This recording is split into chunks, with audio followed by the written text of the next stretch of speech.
The Laughing Dragon by Kenneth Mahood.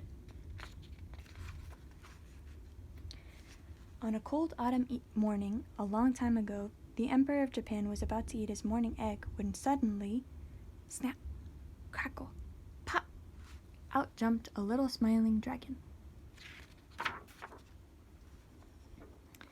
He seemed very friendly, so the Emperor decided to call him Hojo and keep him as the imperial pet. Hojo soon became a great favorite with everyone by making himself useful around the palace. He made delicious soups, had a very light hand with pastry, and the Emperor loved his pancakes. In addition, he was always gay and cheerful, could sing, play chess, enjoy a joke, and his hot breath kept the palace warm, which was a great comfort to the Emperor who suffered from cold feet.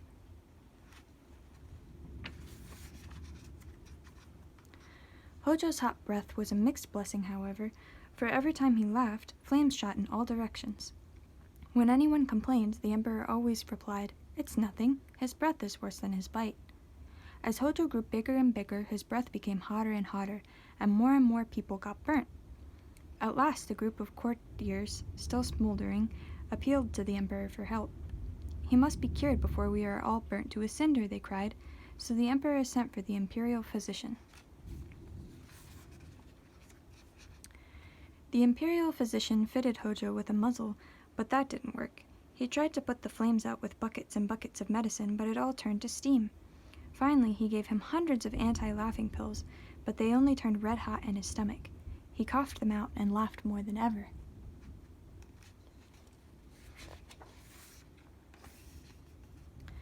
Although the Emperor had cold feet, he had a warm heart and wanted to keep Hojo despite his flame-throwing habit. But when the palace caught fire, he had to give order for Hojo to be sent to some place where he could do no harm. "I hate to do this," he called, "but your trouble is that you can only see the funny side of life." Hojo was left on a bleak, fireproof island far away from Japan, the Emperor and all his friends. It wasn't true, he thought, that if you laughed, the whole world laughed with you. Beware a laughing dragon. Hojo was feeling very doleful when he met a turtle called George. "Who's the laughing dragon?" he asked. "I am," replied Hojo. "You mean you were," said George. "I've never seen anyone so gloomy." "You would be sad if you were sent to an island just because of laughing too much," said Hojo, and told George the whole story. "You should always look before you laugh," murmured George, and ducked into his shell as Hojo started to chuckle. At night, George was lucky he had a shell to sleep in, for as Hojo slept tucked up in his blanket dreaming of his happy days in Japan, he laughed so much that he lit up like a lighthouse and sprinkled George with sparks.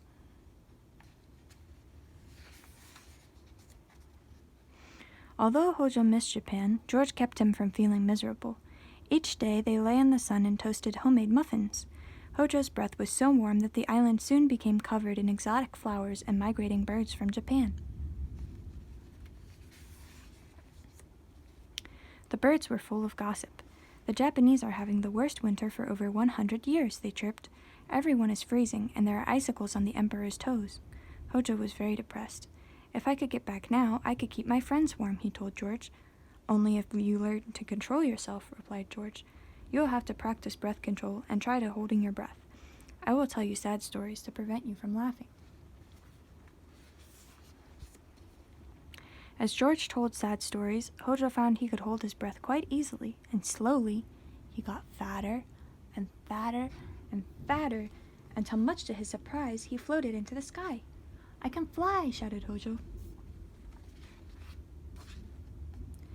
"You have turned into a hot air balloon," exclaimed George.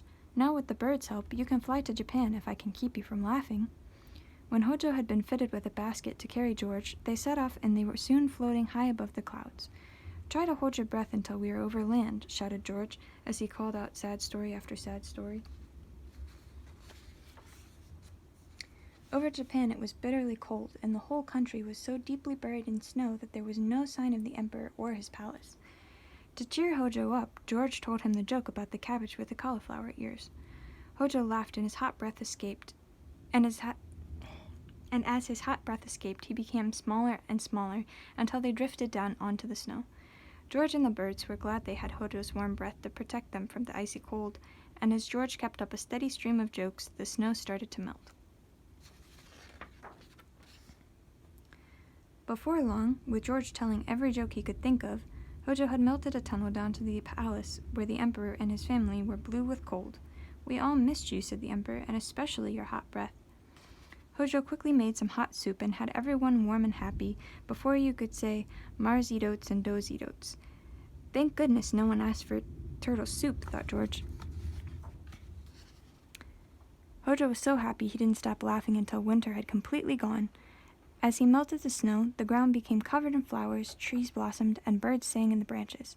There were no more complaints from the courtiers, and when one of them went past, George would call out, "A chuckle a day keeps the snow away." The Emperor presented George with the Grand Imperial Medal and appointed him Imperial Storyteller and Breath Controller, with the job of controlling Hojo's breath. From that day on, Hojo's flames were kept in check by George's stories, but whenever he felt like a good laugh, George told his funniest jokes, and Hojo put on a spectacular fireworks display.